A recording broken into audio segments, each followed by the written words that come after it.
I'm offering this presentation within Courageous Conversations, Positively Democratising Narratives, to contribute ideas around transformative practice that have always been intrinsic to my creative processes. This presentation was originally commissioned for Ashok Mystery's Disability Arts Online Onyx Takeover in November to December 2022, and I'll make reference to that invitation within this piece. Ashok's inquiry centred around Aram and the frame of rest, comfort, ease and release contained in its meaning. Ashok and I are both part of a collective of disabled makers from the global majority called the Onyx Collective. Together we've been reflecting on how to support one another and practice unapologetics. Ashok writes, I chose the theme of Aram because of a frustration that we as disabled global majority are often invited to deliver artist talks focusing more on our trauma and less on our work.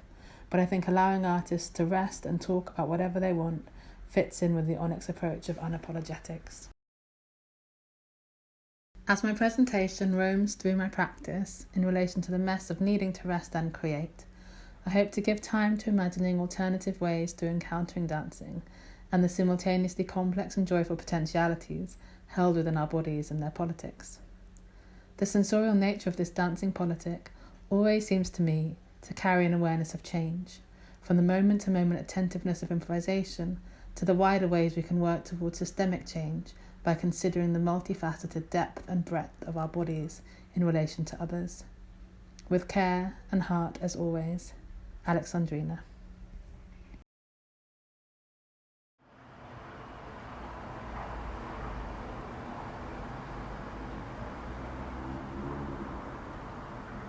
Rest, soft mess.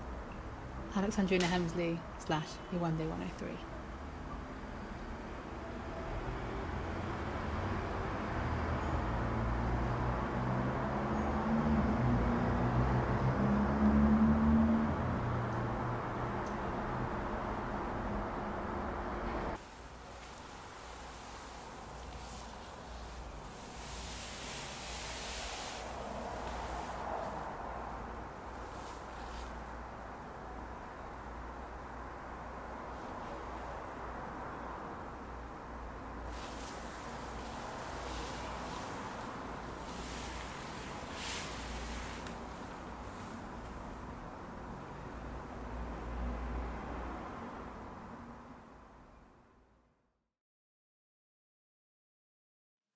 Being asked to articulate the concerns of my practice right now, in autumn 2022, amidst both personal and political uncertainties, is a real pleasure. It requires me to pause, reflect, and put time aside in ways that I can struggle to. A moment to pay myself some serious attention. Invitations like this delight me because in order to start to have something to say, I need to reflect upon and update my response to a core question. Why dance? Or why an interdisciplinary practice? Right now, dance, film, writing, collage, and facilitation each hold something in common. Some collective tissue in the form of starting with a body as a container for multi-layered expression. Dance as a way of surfacing our inner worlds. I work with improvisation, I think, because this gives me an immediate and fulfilling tapping into our senses. I use imagination to create quite vivid, image-based worlds to guide the dancing. Similarly, my imagination is activated and these inner worlds are surfaced whenever I write poetry or splice collages together. When teaching and facilitating, I am actively engaged in delicately noticing the inner worlds of other people and how we each encounter one another in the space. Essentially, I'm drawn to creativity as a way to get closer to the environments and climates of our bodies and expand these presences outwards to mingle with, be alongside, or change external societal frameworks. I've always been driven to imagine otherwise, dream up and cultivate ways of existing within a marginalised body, a body who isn't believed, who some would prefer didn't exist, somehow always a difficult body, a disturbing body, a bullied body, and reassure myself that while I may want to escape these circumstances, I don't want to escape my body, or maybe escape these oppressive environments constructively rather than disappear. And so I make other worlds, on the page, on the stage, or the screen, as ways of exhibiting agency, a place, a right to exist, a right to be multiple also, in sense of self, sense of space, sense of time.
Within Ashok's invitation was a moment or impulse to, and I quote, take a break from thinking about marginalisation in our practice and instead focus on our creative work, end quote. I don't think I can separate these things out because my creative work is made within marginalising situations. But it's interesting to consider where my attention is usually placed.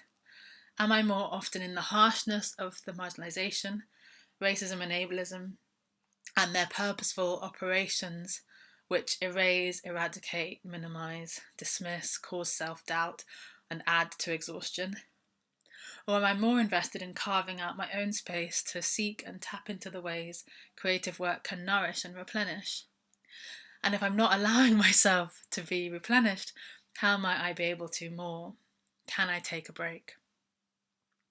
And again, can I separate out how taking a break feels or think through it fully while also knowing that my body, including my mental health, have consistently demanded that I take breaks?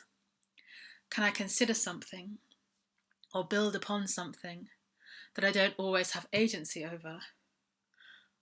Will, when, or how I rest always have an element of tension or internal conflict within it because rest isn't immediately replenishing and isn't always pain-free? Also, as a freelancer, rest costs me money. Needing to rest means I miss out, drop out, let others down, let go. I'm reminded of when I last took a significant amount of time off to rest and how I had to remind myself, looking back, that it was a mental and physical health necessity and not a holiday. It didn't even really feel like time off, just time doing other things. It was actually sitting with painful things that I could ignore or suppress with the adrenaline of work. It was a work of soothing my body's physical pain and grieving. It wasn't very restful. When was I last resting rather than trying to rest? I'm not working, but am I resting? This isn't a holiday, it is survival. And now I'm putting this text together on bed rest and feel so icily vulnerable. Rest is messy, rest is mess, or being with the mess. Cleanse, 2018, after Nahira Waheed. Mouth clenched, I press a toe into clear waters. I flinch a little at the ritual's heat. I am pressing past the fire of taking too many tears to bed and seeking a vessel to surrender in, a bath. Trapped in the moment of loss, I let the hot tap run its pain. I am torn at you leaving. Cracks need washing out of my skin so that a poem can rise up in place of the war you conjured and fled from. The steam returns myself to me.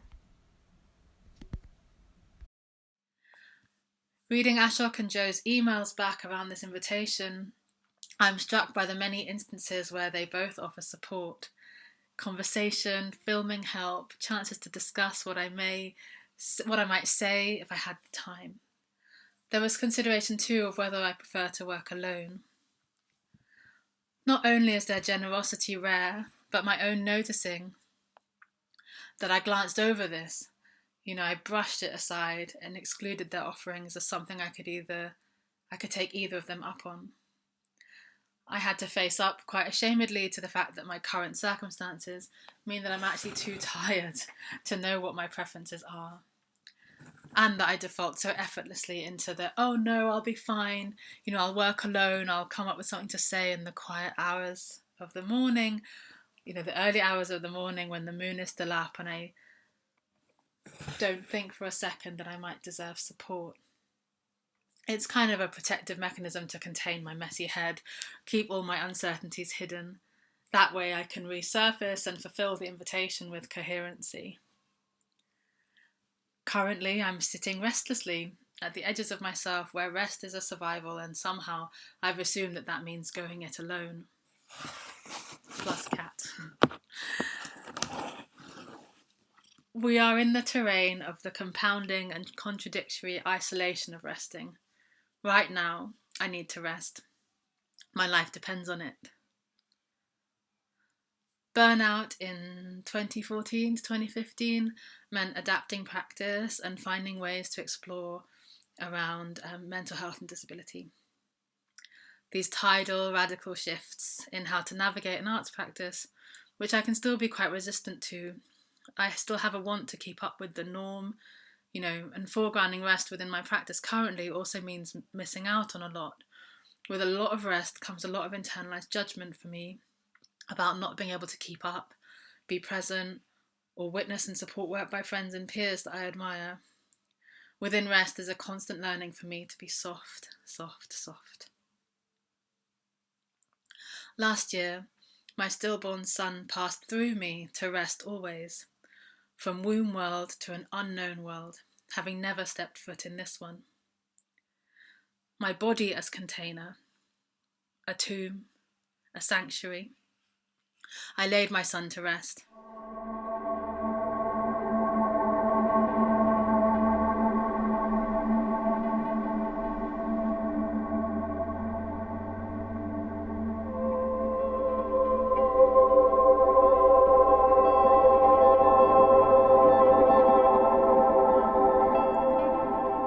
Do I just text Ashok and Joe and say the themes of rest are resounding too much?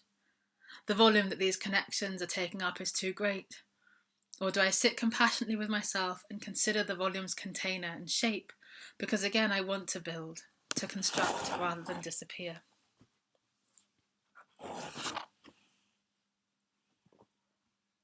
The container of rest is fragile but beautiful, weak but important.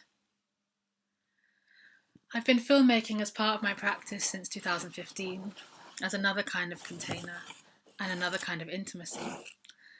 A gentler way of making work than performing on stage because it didn't continually demand a live presence.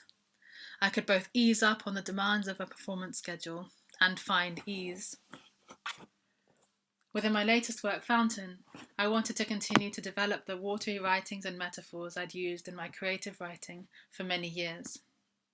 I wanted to make real and make felt how I draw upon water as a way of feeling held, from having a bath, having a swim, and also the ways that I turn to water as whenever I feel overwhelmed, emotionally flooded or navigating uncertainty, feeling swept along.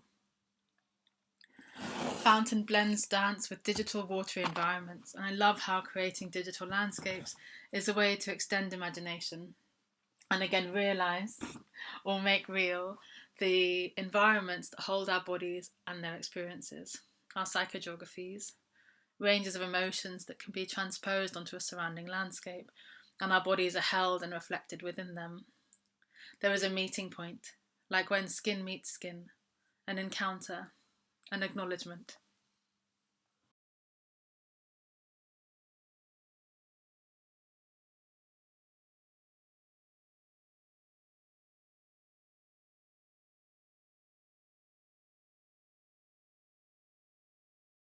There is also grief and loss in the work, intrinsically linked to the histories of water within African and Caribbean people and the African and Caribbean diaspora. The colonial carving up of rivers. How invested in oppression do white supremacists have to have been to devise ways of bending water, drawing these straight borderlines up against all that pre-colonial flow? Alongside these wider legacies and collective grief, partway through the creative process for Fountain, I experienced the stillbirth of my son, and so rather than be in making and performing the work pregnant and access the tides of water that I was holding then, I was overcome with grief.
I wonder if accessing a sense of ease could come from gratitude.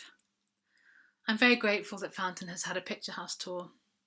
It's been wonderful to see the scale of the work, the feeling in the cinema with dancing on such a big screen. Audience members have been small and intimate.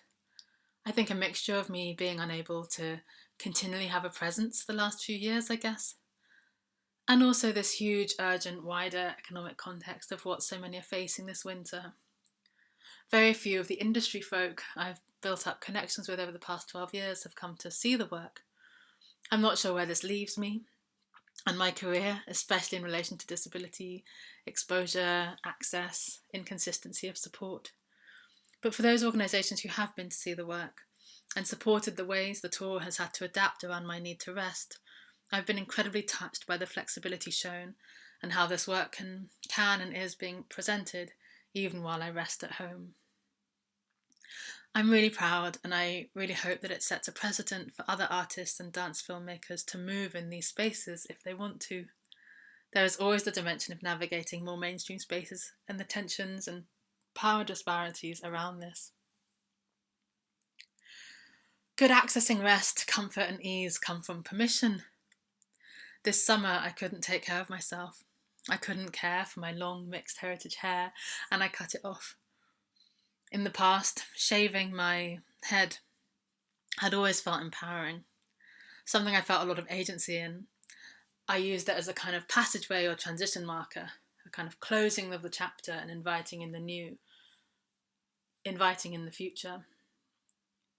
To friends and colleagues, I found my latest chop as part of the same cycle, like, oh yeah, I do this every few years.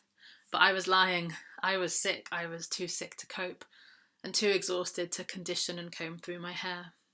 I was too proud to ask for help. I chopped off a part of me instead. My relationship to needing rest, the resistance I can feel, can be brutal. As my curls grow back out, I wonder what could have happened if I gave myself permission to be cared for, be seen as vulnerable, incoherent, lost.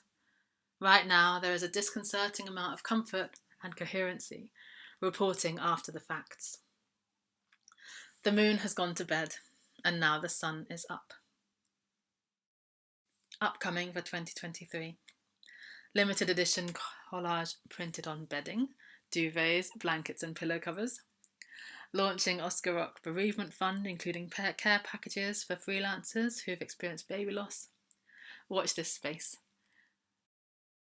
Rest, soft mess. Alexandrina Hemsley /Yewande103. www.yewande103.com. Social media handle @Yewande103.